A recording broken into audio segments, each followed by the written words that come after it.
Welcome back दोस्तों। Thumbnail और title देख के आपको समझ आ गया होगा कि आज से हम हमारे इस चैनल पर स्वॉर्ड ऑफ कमिंग का सीजन 2 एक्सप्लेन करने वाले हैं। अगर वीडियो पसंद आई हो तो वीडियो को लाइक और चैनल को सब्सक्राइब करना है। इस एपिसोड की स्टार्टिंग में हम कुछ लोगों को देखते हैं जो एक घर के पास आ गए थे। एक औरत कहती है वसंत की कविताओं की चोरी करना यह सिर्फ क्यूचान ही कर सकती है। वह अपनी साथी से एक चाबी लेती है जो आगे से टूटी हुई थी। वह दरवाजा खोलकर घर के अंदर जाती है और एक किताब उठाकर अपने साथी से पूछती है इन किताबों की कीमत डाली सिटी में कितनी होगी। उसकी साथी कहती है अगर मैं आपको सच बताऊं मिस्ट्रेस तो ज्यादा से ज्यादा 60 सिक्के। गोल्डन कपड़े पहने औरत कहती है ऐसा लगता है कि कंफ्यूशियस के सेंट के सिद्धांत जितने महान होते हैं उनकी कीमत उतनी ही कम होती है। वह बिस्तर पर बैठ जाती है। यह औरत डाली सिटी की एम्प्रेस है। वह आगे कहती है यह किसी अमीर परिवार जैसा जीवन तो नहीं है लेकिन सुकून भरा है। उसके साथी कहती है मिस्ट्रेस आप प्रिंस के लिए बहुत मेहनत कर रही है।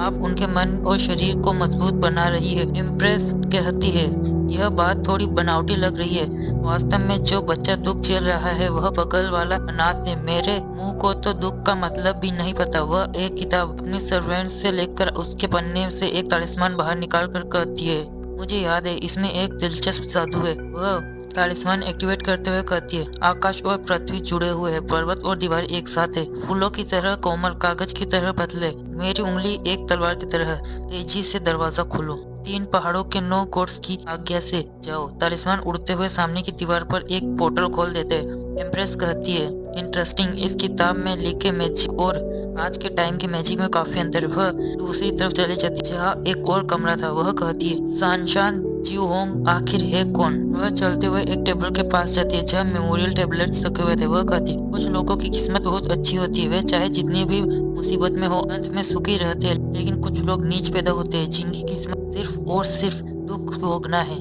वह आगे कहती है नन्हे साथी, मुझसे बदला लेने के बारे में सोचने से पहले तुम्हें यूनक्सिया माउंटेन और चेंगयांग माउंटेन जैसे महान मास्टर्स के ज्ञान और ताकतों से टकराना होगा। वह बाहर की तरफ एक चीज फेंकती है जिसे उसका जनरल पकड़ लेता है। डाली इम्प्रेस कहती है याद रखना बाहर और अंदर का ताला ठीक करवा लेना।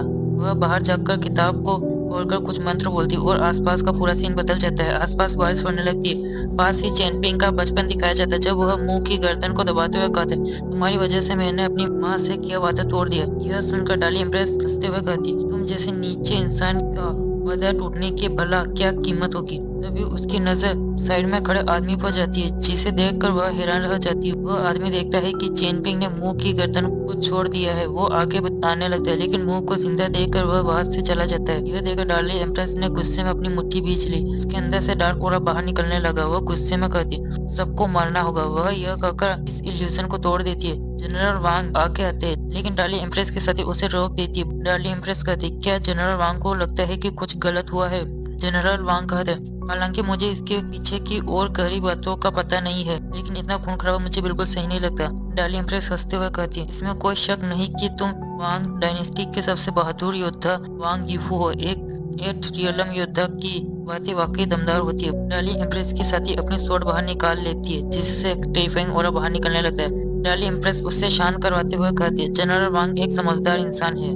हम अब एक ही टीम में इसलिए छोटी छोटी बातों पर एक दूसरे की जान लेना बंद करो। मुझे यह बिल्कुल पसंद नहीं। वह आगे कहती लेकिन अक्सर लोग किसी की अच्छाई का गलत फायदा उठाते हैं। क्यों ना जनरल वांग उस इंसान को हमें सौंप दे जिसकी वह अपनी जान देखकर भी रक्षा करना चाहते, चाहे उसे राजमहल में भेजे या किसी और जगह। इसके बारे में क्या कहते हो। जनरल वांग घबराते हुए अपने घुटनों पर बैठकर कहते आप सही कह रही है मिस्ट्रेस, मैं तो बस एक छोटा सा सेवक हूँ। मुझे बेपरवाह बोलने का कोई हक नहीं है। मुझे अपनी गलती का एहसास है। अब सब आपके फैसले पर निर्भर रहेगा। डाली इम्प्रेस कहती है आज मुझे 2 लोगों का सिर चाहिए। पहला तो पिछले अधिकारी सोंग यू चेंग का और दूसरा इस घर के मालिक चेनपिंग का। इस इनके साथ सीन शिफ्ट होता है और हम चेनपिंग को देखते हैं जो अपने हाथों से मछलियां पकड़ रहा था जबकि बाओपिंग पास के पत्थर पर बैठकर मैप को देख रही थी। वह चेनपिंग को बताती है इस दुनिया में 9 बड़े कॉन्टिनेंट है जिसमें से डोंग पाओपिंग जो कॉन्टिनेंट सबसे छोटा है लेकिन फिर भी यहाँ कई सारे राज्य और वॉरियर्स है।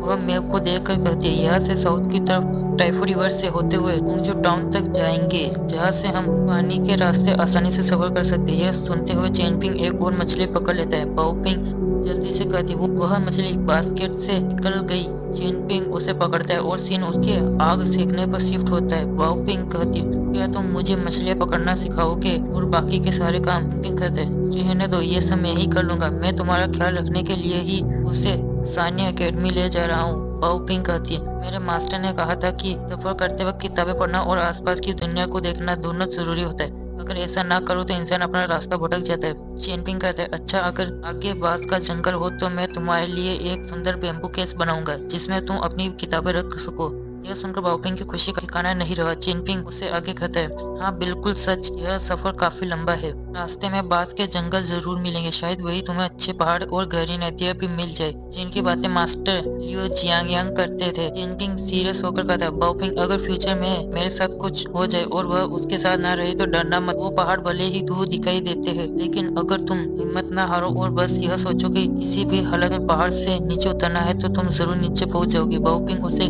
गले लगाकर रोते हुए कहती है, चेनपिंग, तुम मुझे छोड़कर नहीं जा सकते। मुझे कुछ नहीं पता, तुम मेरे साथ रहोगे, तुम्हारे बिना मैं नहीं रह पाऊंगी। चेनपिंग उसे समझाते हुए कहते, अरे मेरा वो मतलब नहीं था। मेरे कहने का मतलब तुम जरूर सानिया एकेडमी में पहुंच जाओगी, वहाँ बहुत कुछ सीखोगी और दुनिया देखोगी। शायद तुम इस दुनिया की पहली वुमेन मास्टर बन जाओ।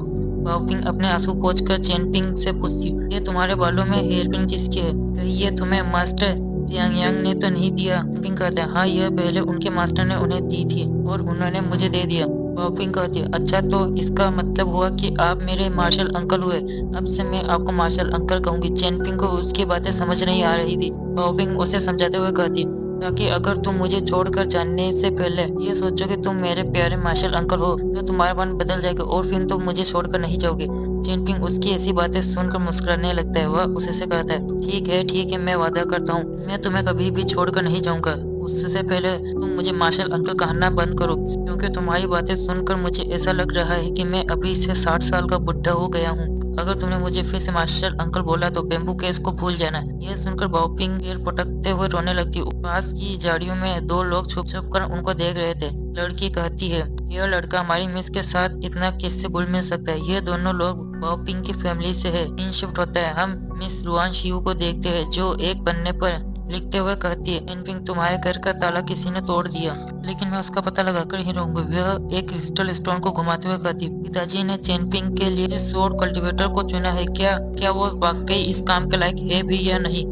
हमें मास्टर रुआन को दिखाया जाता है जो डाली इम्प्रेस की बातें सुनकर गुस्से से पागल हो रखे थे। डाली इम्प्रेस कहती है, मैं आपको चेन शिव माउंटेन के 4 पीक्स को खरीद कर मैं तोहफे में दे दूंगी। यह कैसे रहेगा? मास्टर रुआन गुस्से भरी आवाज में कहता है, इसकी कोई जरूरत नहीं है। मुझे तो यह बात समझ नहीं आ रही कि आखिर तुम चेनपिंग को मारने के लिए उतावली क्यों हो, जो तुमने उसे मारने की इतनी बड़ी कीमत लगा दी। डाली इम्प्रेस कहती है, मेरा बेटा जल्द कैपिटल में कदम रखेगा। मैं नहीं चाहती कोई उसके रास्ते में कांटा बने। उसे कैपिटल के अंदर एक बड़ी अपॉर्चुनिटी मिलने वाली है। इससे पहले मैं चेनपिंग को रास्ते से हटाना चाहती हूँ। मास्टर रुआन, आप अपनी कीमत बताएं। अगर आप इसके लिए तैयार हो तो मैं एम्परर से बात कर फ्यूचर में आपकी बेटी के रास्ते आसान कर दूंगी। मास्टर रुआन का पारा 7वें आसमान पर पहुंच जाता है। वह गुस्से भरी आवाज में कहता है, आज के बाद इस इलाके में कदम भी मत रखना, वरना मुझे किसी औरत पर हाथ उठाने पर मजबूर होना पड़ेगा। डाली इम्प्रेस कहती है, ठीक है, हम उसे बॉर्डर पार करने का इंतजार करेंगे। यह कहकर वो अपने साथी के पास चली जाती है। उसकी साथी अपने हाथ में बैठे एक चील को हवा में उड़ाकर अपने साथियों के पास मैसेज भेज देती है। तभी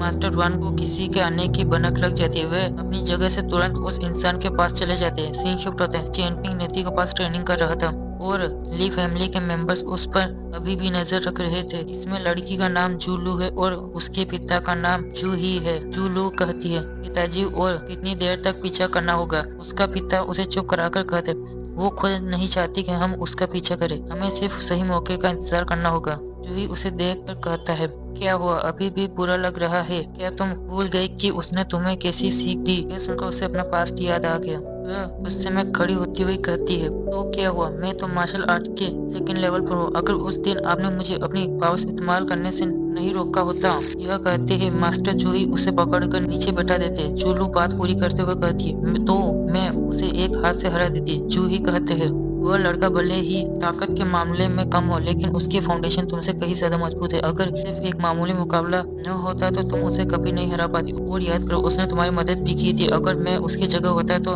तुम्हें और कड़ी सजा देता। जूलू कहती है, तभी तो मैं कह रही हूँ, इससे बड़ा बेवकूफ कोई नहीं है।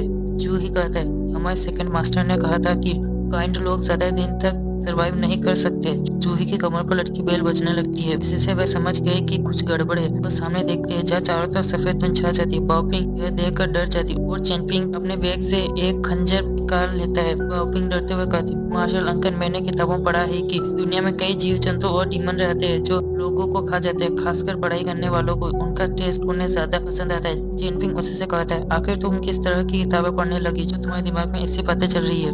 वह दोनों सामने देख रहे थे, तभी धुंध से दो बच्चे बाहर निकल कर आते। वाओपिंग और चेनपिंग, हमने तुम्हें ढूंढ लिया।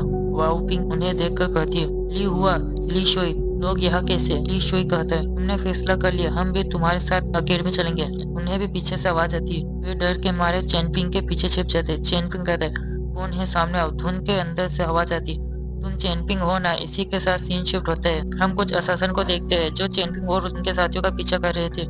एक असासन कहता है, यह लोग जानबूझकर खतरनाक इलाकों से निकल रहे हैं। ये चेनपिंग छोटा लेकिन काफी ज्यादा होशियार है, लेकिन ये सब मेरे सामने बच्चों के खेल के सिवा कुछ नहीं। वह एक तालिस्मान को एक्टिवेट करता है, जिससे उनके सामने बाओपिंग और चेनपिंग की तरफ की प्रोजेक्शन बन जाती है जब वह यहाँ से गुजर रहे थे। दूसरा शासन कहता है, उस पर नजर रखो, जैसे ही हम डाली की सीमा पार करेंगे उसका सिर कलम करके अपना काम पूरा करेंगे। यह कहकर वे दोनों आगे बढ़ जाते हैं। जहाँ सामने उनको कई लोगों की लाशें नजर आती, वह के पास चले जाते हैं। एक अशासन कहता है, कोई बाहरी चोट नहीं, ये सब हावरान क्वी के झटके लगने से मरे, इनके इंटरनल ऑर्गन्स डिस्ट्रॉय हो गए। यह पक्का उस सेंट रुआन का काम है। वो ही ऐसा बंदा है जो काफी ताकतवर और गुस्सैल है, जिसके बारे में डार्लिंग एम्प्रेस ने लेटर में बताया। दूसरा अशासन कहता है, कोई बात नहीं, बस एक बार डाली की सीमा पार कर ले, फिर भले ही उसके पास कोई भी ताकत हो, वो हमें नहीं रोक पाएगा। अभी दूसरी तरफ से कुछ इंसान की तरह दिखने वाले डीमन सामने आते हैं जो इंसान के हाथ को खा रहे थे। एक लड़की कहती है, उन लोगों को हाथ लगाना जोखिम भरा हो सकता है, लेकिन हम इन लोगों को हजाने के तौर पर रख सकते हैं। यह कर वह अपने होठ चाटते हुए अपनी पावर्स एक्टिवेट कर उन पर हमला कर देती है। इसी सीन के साथ हमारा यह पार्ट यही खत्म होता है। इस एपिसोड का सेकंड पार्ट जल्द आएगा, क्योंकि मेरे फोन में ज्यादा लॉन्ग वीडियोस रिकॉर्ड नहीं होती है, इसलिए मैं इस वीडियो के छोटे छोटे पार्ट करके अपलोड कर रहा हूँ। इसका सेकंड पार्ट भी जल्द अपलोड हो जाएगा।